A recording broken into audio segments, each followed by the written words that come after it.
You've all probably heard the concerns around Social Security and the estimates with Social Security benefits potentially running dry in 2030.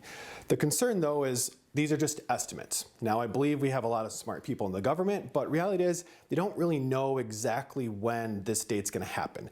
So far in 2024, they've changed this estimate at least 2 times on us, where it was 2033, then 2035. The problem is we really need to be planning around this event today. There was a recent study that came out looking at a millennial couple that was in their early 30s, looking at what would the impact be if they lost 21% of their Social Security benefits. And the number today was about $908,000 they would lose as far as lost income. If we think about that as an asset though, if we just took your net worth statement, which is assets minus liabilities, and subtracted roughly $1 million from that, that's going to have a pretty dramatic impact on how your retirement looks. We really need to be thinking about what can we be doing today to offset that risk. That doesn't necessarily mean that's just for millennial couples. That could be someone that's into retirement, someone already collecting Social Security, or maybe 30 years away from retirement. The key is we want to be thinking about proactive decisions to tackle this event and not necessarily just rely on policymakers. We look at Social Security, and we have other videos on this, so I would encourage you to check out our YouTube channel to have more information on some of the ways to fix this, but there's really 3 main things that have been talked about on how to fix the Social Security shortfall. The first one would be increasing money going into the system. Well, what's been talked about is potentially uncapping the Social Security tax and having more tax revenue go into that. Another thing that's been talked about is potentially delaying the full retirement age. I often joke with clients that my full retirement age is probably going to be 77 or 80 by the time I'm actually going to be able to get benefits, if there's even going to be something there. Then the third option would be the worst case scenario, they do some sort of cutting of benefits, which is what's being kind of projected out there right now. The reality is those 3 decisions aren't very favorable to anybody.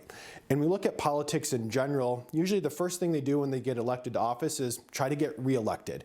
Meaning I don't see this being a huge concern until we get really close to that time of event where benefits are going to be reduced. Doesn't seem like it's much of a priority, mainly because the ways to fix it are more unpopular opinions. When you think about those 3 ways, they're either going to affect cash flow today, which they certainly don't want to do because we're in a high inflation environment, or they're going to impact cash flow later by either reducing or pushing away when we can collect our benefits.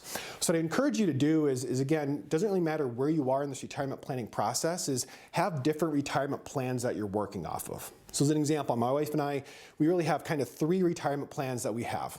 We have a sort of goalpost, one with full Social Security benefits, which we only really look at when we want to feel good about ourselves because the numbers look much better than the other 2. Then we have another one that's a worst case scenario.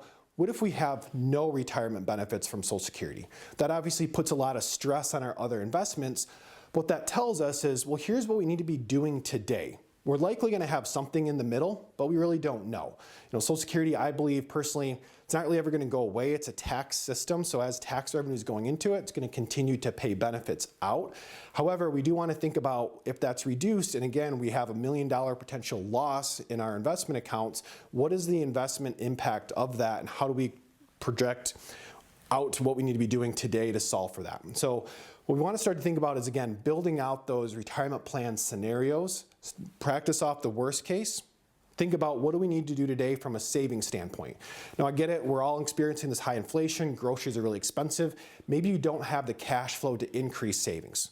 Well, from there, then it's figure out, well, maybe we need to have a different investment approach. We need to look at maybe alternative investments, almost create our own pension strategy through different annuities, maybe have more of a dividend focus, trying to have a little bit more yield generating in the investment portfolio. Of course, it always comes back to your risk tolerance, but again, we're just trying to be proactive in addressing this issue. The biggest thing I would encourage you is don't wait on this. Don't rely on policymakers to fix this for you. If you look back over the last few years and look at the debt ceiling as an example, they keep kicking the can down the road. It doesn't seem to be getting addressed very quickly, but it is something that it's going to sneak up on us if we're not prepared today. Can have a huge impact on how our retirement looks. So if you don't know where to start with this, I would encourage you to reach out to us. We have some different tools we can use with you to identify risk tolerance, identify what's the right investment approach, but more importantly, create those different retirement plan scenarios, really stress test those. That's going to allow us to figure out what do we need to be doing today to go solve this. Again, check out our YouTube channel. We have lots of different resources out there around asset allocation, around different Social Security strategies, as well as other ways to offset this risk. But in the meantime, please feel free to reach out to us. We'd be happy to connect to discuss in more detail.